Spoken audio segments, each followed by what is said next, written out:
Hey everyone, it's Maria here. Good to be here with you today in this Q&A. Welcome to today's live session.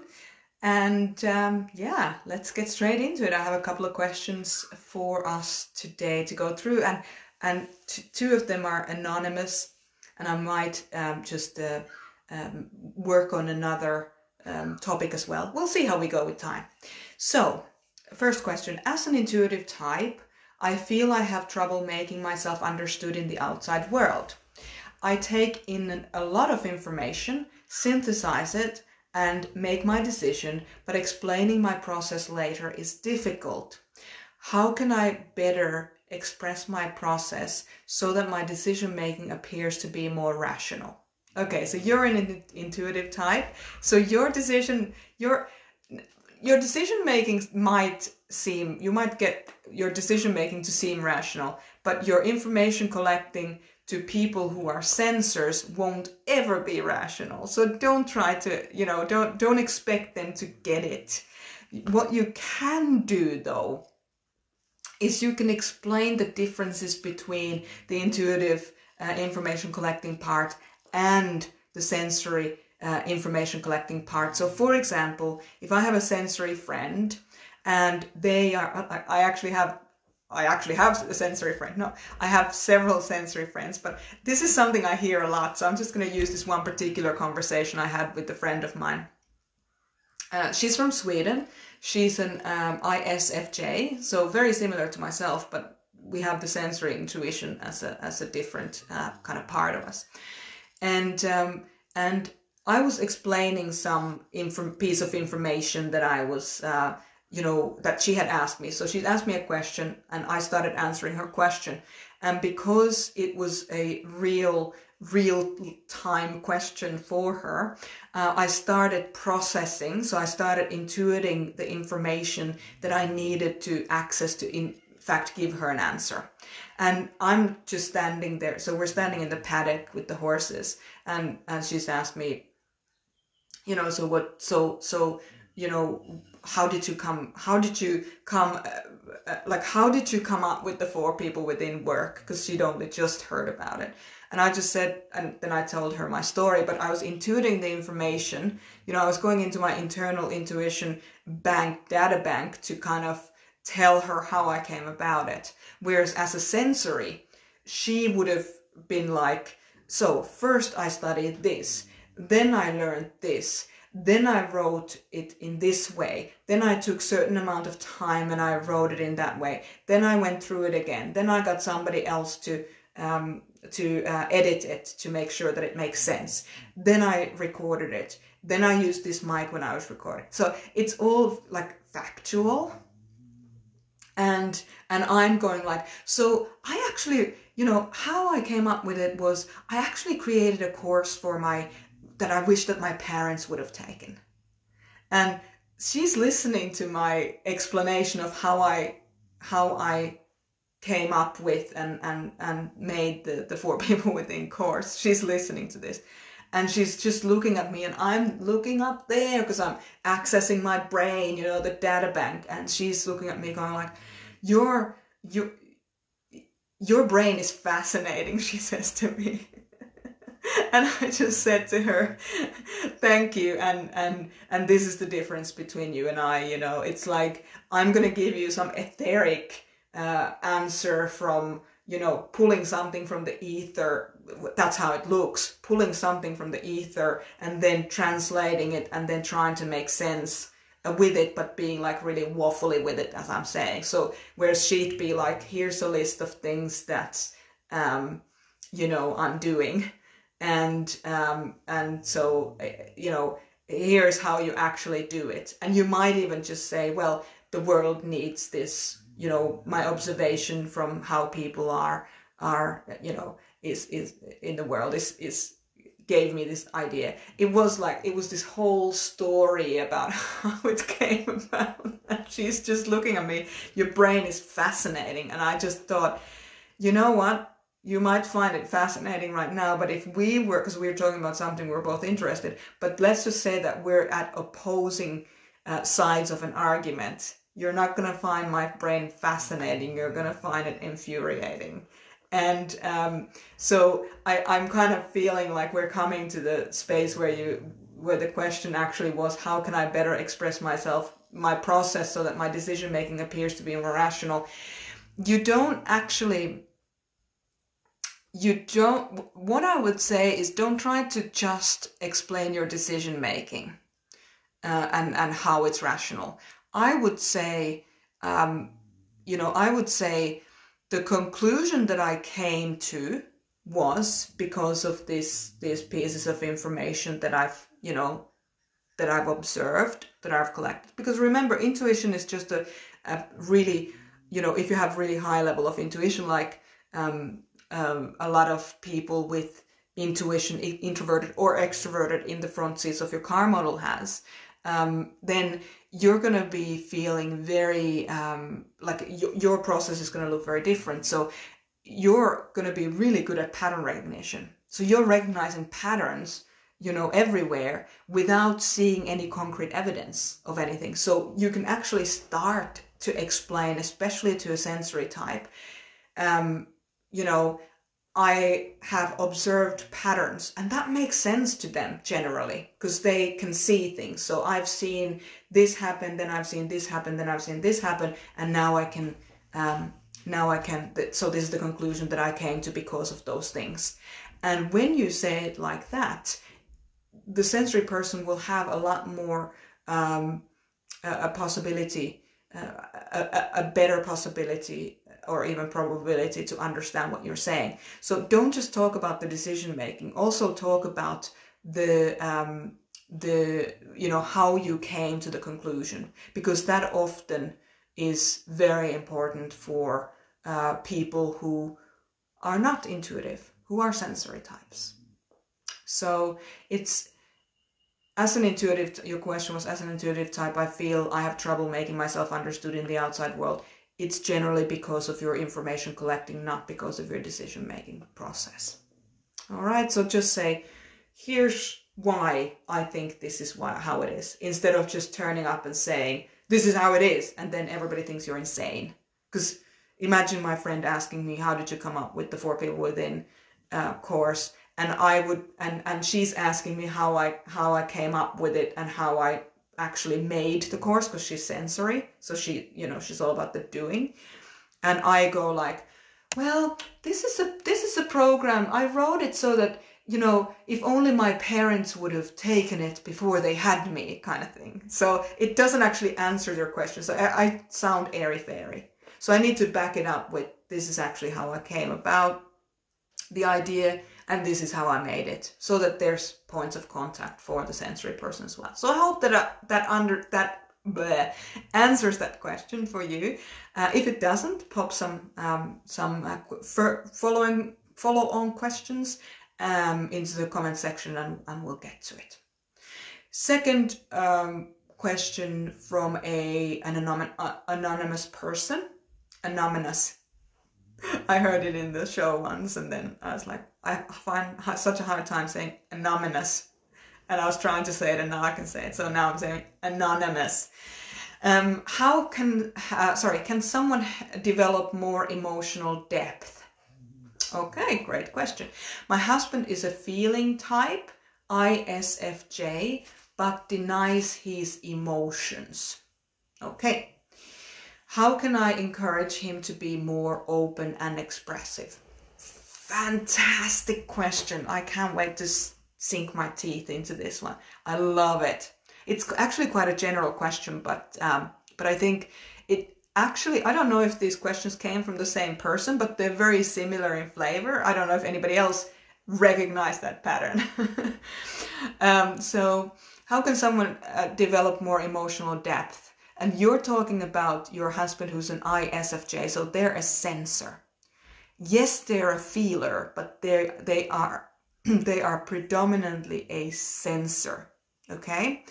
What that means is that their feelings will have to make sense to them in the outside world. So for example, a person who is a sensory person who, let's just say they're an extroverted sensory person, so sensations, They do all the sensing in the outside world. When they're angry, or let's not say angry, when they're upset, let's just say that they're upset, they are a lot more likely to express their upset through things like drinking, or doing random stuff, or being like unpredictable, like behaving in an unpredictable way in the outside world. Now, for an introverted sensor, which is memory, introverted sensor, which is ISFJ, the introverted sensor, how do I say this? For an introverted sensor, it's a little bit different, because they go inside into their internal data bank of sensory activities, and then they get whatever coping mechanism that worked for them before when they had to deal with emotions. So they start using that. So it's not that they don't have emotional depth necessarily. They just have a different expression for their emotion, if that makes sense. So it's not that. So because you're in it, by the sounds of the question, I'm assuming that you're an intuitive person. And that made me think, why, is this the same from the same person? Are these both of these questions from the same person?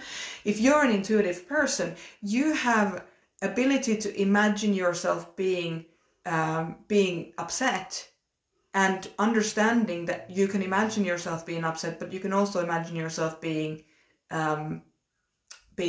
happy.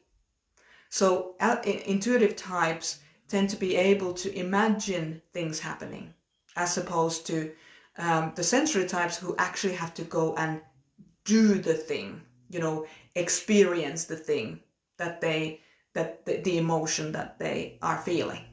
So sensory feeler types have to feel through their emotions, whereas intuitive feeler types can imagine themselves through the emotions and then deal with it in a little bit different way. So it's almost like sensory feelers, it's like the feelings get stuck in their bodies until they do something that releases the feeling. Whereas intuitive feelers can have the feeling, they're generally, intuition kind of sits above your head. So, third eye, that type of thing, if you're into Western or Eastern medicine, or alternative ways of looking at things. But intuitive feelers often are able to say, yes, this is a feeling, but they don't embody it, as in physiologically, like sensors do. So sensors have to go and do something to express it, whereas intuitives can just express it and just say, hey, I'm feeling like this, and it doesn't mean that it just completely overtakes their lives. So that's one of the reasons why intuitive feelers actually are more expressive and open about their emotions, and as a result appear to be more emotionally deep. But it's not actually, it's an appearance, because you're able to express it. So if you can't express it, you appear. Like if you can't express yourself, if you don't feel comfortable speaking a language, people can think that you can't speak the language, but it doesn't mean that you can't speak the language. It's just you're not just good at speaking about the language, you're good at, living in the language, so to speak. So I hope that makes sense. Can someone develop emotional depth? Yes, absolutely they can. Absolutely they can, but it has to be their choice to do so. And they need to take, so let's just say, for example, I have a client who, they're having challenges in their marriage, and the woman's done quite a lot of personal development. The man has done some, but is not, he's an alcoholic, but he's not he's not closed to things, but he's also not proactively doing as much as the woman. And the woman feels that, they're doing a lot more, and they have a lot more emotional depth and understanding of the situation. And whilst that's probably true if you've done a lot of personal development, you still can't, like the person who's going through the experience still knows, inverted commas, better what the situation is for them.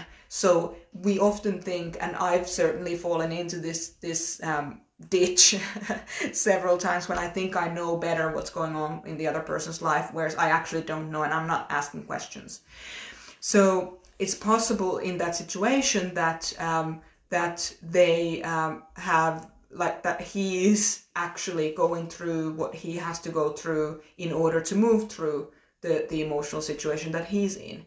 But it becomes a problem when his actions affect her life and their children's lives in a negative way and possibly dangerous way. So now it becomes an issue.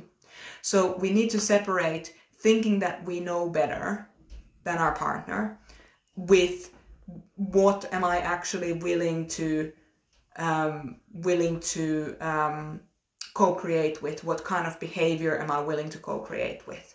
So then when you can identify that it's the behavior, then you can isolate the behavior and just start talking about resolving the behavior. And whilst, so you're not talking from an ivory tower, talking down at your partner or your husband and saying, I know better what's going on here. You don't know better. You know better what your situation is, but you don't know better what their situation is, because sometimes people are in very dire situations and they need to be given an opportunity to work through those situations. But that doesn't mean that you have to now allow yourself to be treated in a way that is going to be dangerous for your family or disrespectful or abusive towards yourself. So we need to allow difference between the experience and how it's affecting you. So the other person's experience and how it's affecting you. So when we look at, wanting our partner to, was this a partner? Husband. This was a husband. So when we're looking at how to encourage our partner to be more open and expressive, is that you can ask questions. How are you doing? If they refuse to answer, then you can say, if you have kids together, especially, you can say, listen, I need to kind of know where you're at emotionally. So if you don't want to talk, so that we can function as a family. So if you don't want to talk to me, we can't do that. And so I would really appreciate it if you could start talking about how you're feeling. Even if you can't get it perfect, that's fine. It doesn't have to be perfect. I just kind of need to know where you're at so that I can plan my day. So that's one way of encouraging him to be more open and expressive. If he is physiologically unable to do it and has destructive behavior that is affecting the family, like in the case of this client of mine, then in that case, you need to set boundaries. You need to say, we can't have this around. This is disruptive. It is destroying the calm that a home is supposed to offer, the nurturing that a home is supposed to offer. And so I'm going to invite you to get help on that. But don't think that automatically that because you can see something that you can see in his struggle that you know better. That's not automatically true. But at the same time, make sure that you have boundaries around any possible behavior that might be affecting you and or children negatively. So you can encourage by just asking him questions and asking him to answer the questions in a really polite and caring way. That's how you can do that. All right, so I hope that answers that question. If not, then please pop down your question in the comment section, and we'll take it from there.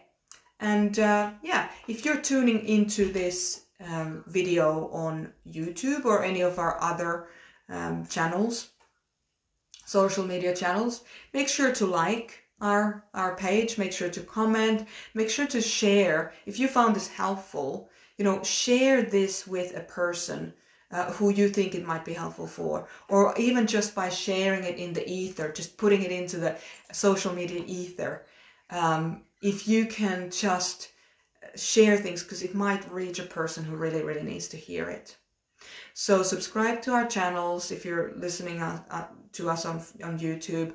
Subscribe to our pages if it's on other social media, so that you get notifications of when we're posting things. And I'm looking forward to doing our next Q&A next week. Thanks so much, everyone. Have a fantastic week.